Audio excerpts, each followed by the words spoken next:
Several reports exist within the Data Hub for you to use. In this video, we will be looking specifically at the monthly changes reports. To access the reports, you simply come to Reports and select the report you wish to look at. In this case, we'll look at the monthly church changes. This will open a screen, and here you can see it's defaulted to. I can leave it set to all associations, or I can specify a specific association. And then I can also select the month for which I would like to see reports. In this example, we'll look at July.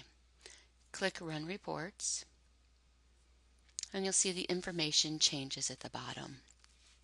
Not all information regarding the church will appear on this screen. We are only tracking very specific types of changes. In this example, you can sort by clicking on any of the arrows next to these column headers. We'll click on Description to group types of changes together. First, we can see address changes are being tracked. By looking at this report, we can see original information and then current information. In this example, when the original information is blank and the current information has information populated, this is an indication that this is brand new. So here we can see a new mailing address was added for Advent United Church of Christ, and the address that was added was just Maine, Ohio, and the zip code. Here, in the next record, we can see another listing for Advent, and this shows us the mailing address originally was P.O. Box 896, Maine, Ohio. And here we see active. This active indicates that the status of the address was active, meaning that was the current address. Now, when we look at the current information, this is what we would see after the update was made. This same address is marked inactive. This is an indication that this address is no longer correct. Next, we can see we're tracking open and affirming changes. Here we have St. Paul UCC. Did not have anything marked for open and affirming, and now is marked yes. This is an indication that their open and affirming update was recently made. Most of the changes you'll see in this report are regarding pastor changes. In this example, we can see, let's just scroll down a little so you can see how many there are. Union United Church of Christ in Bascom. We have nothing listed in the original information, and now we see Janet Abel listed as the pastor and active. The empty space here between the commas indicates that the year called was not populated. This is an indication that Janet has newly been listed as the pastor. Here in this record for St. Paul's UCC, you can see R. Smith was listed as pastor emeritus, that began in 1975, and that was active. The updated information indicates that R. Smith is no longer pastor emeritus of this church, and we know that by this inactive tag. You can also tell when a new church has been added to the Data Hub by the standing tracking feature. Here we can see St. Paul UCC, church number 529006.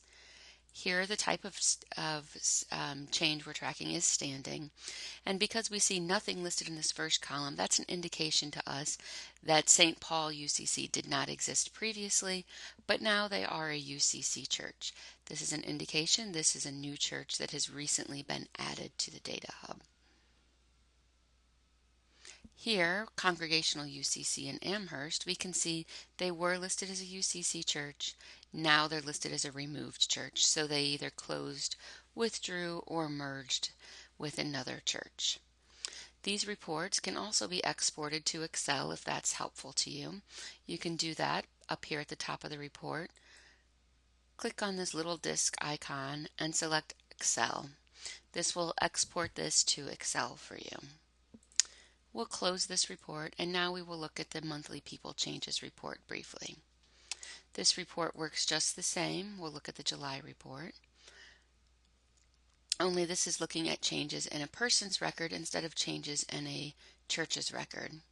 And we'll sort by description again, just because that's how I find it to be the handiest. Here we can see association changes, conference changes. This is oftentimes an indication of either a person has transferred their record has been transferred within the Data Hub, or it could be a new record altogether. When we see again no original information, this is an indication that this is a new record that's been inserted.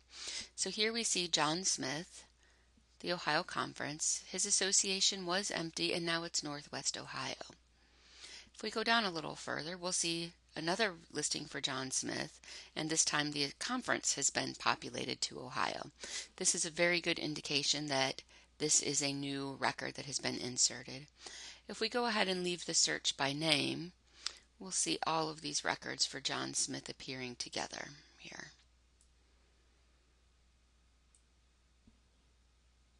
We can also see when a record is changed, the active status of a record is changed from inactive to active in this case, or if a person has been marked as inactive, you would see active in the original column, inactive in the current data column.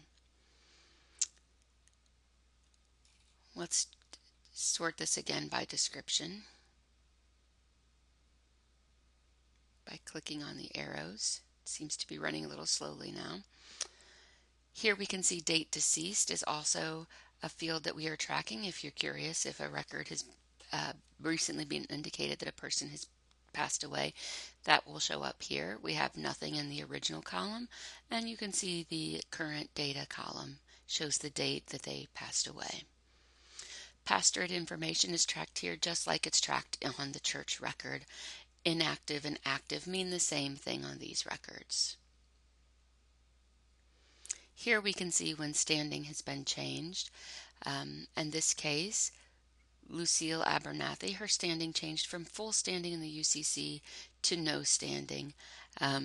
Somebody within your conference or association would have made these changes.